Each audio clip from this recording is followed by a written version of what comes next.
சாந்தி. 26/8/2024 காலை முரளி. ஓம் சாந்தி. பாப்தாதா மதுவனம். சாராம்சம். இனிய குழந்தைகளே, அதி மகத்துவமான தந்தை முக்கியமானவர்களாகிய உங்களை பெருமளவு முயற்சி செய்வதில்லை. அவர் கூறுகின்றார், 2 வார்த்தைகளை மாத்திரம் நினைவு செய்யுங்கள், அல்பா மற்றும் பீட்டா.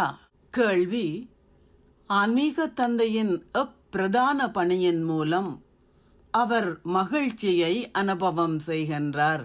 பதில்: தூய்மையற்றவர்களை தூய்மையாக்குவதே ஆன்மீக தந்தையின் பிரதான பணியாகும்.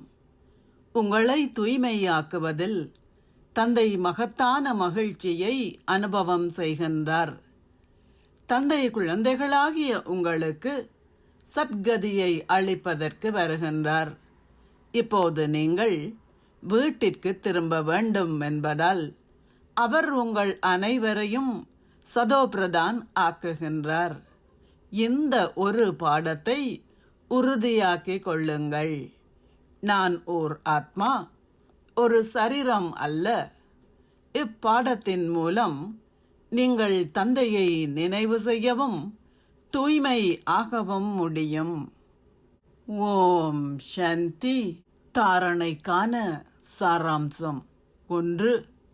முழு புள்ளிகளுடன் சித்தியடைவதற்கு உங்கள் புத்தியை சதோபிரதானாகவும் தெய்வீகமானதாகவும் ஆக்குங்கள். மேலோட்டமான புத்தியை உடையவர்களிடமிருந்து சூட்சுமமான புத்தி உடையவராக மாறி நாடகத்தின் தனித்துவமான இரகசியங்களை புரிந்து கொள்ளுங்கள். 2.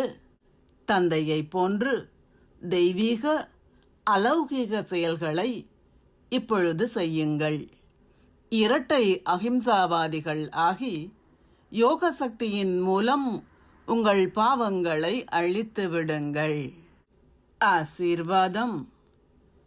நீங்கள் கர்மத்திற்கும் யோகத்திற்கும் இடையில் ஒரு சமநிலையை பேணுவதன் மூலம் ஒரு கர்ம யோகியாகி ஆசீர்வாதங்களை அனுபவம் செய்வீர்களாக.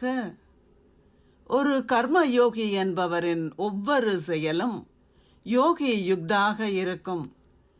கர்மயோகி ஆத்மா எப்போதும் கர்மத்திற்கும் யோகத்திற்கும் இடையில் ஒரு சமநிலையை பேணுவார்.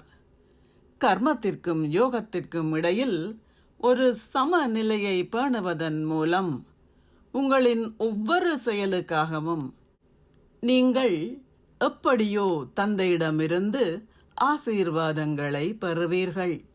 ஆனால் அத்துடன் கூடவே உங்களுடன் தொடர்பில் அல்லது உறவு முறையில் வருகின்ற எவருடைய ஆசீர்வாதங்களையும் நீங்கள் பெறுவீர்கள்.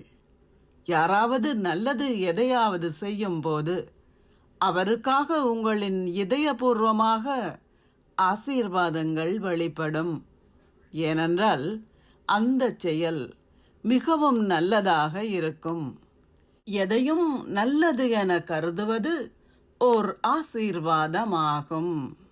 ஸ்லோகம்.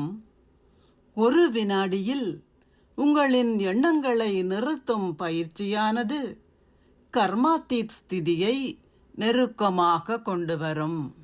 ஓம் சாந்தி. நன்றிகள் பாபா.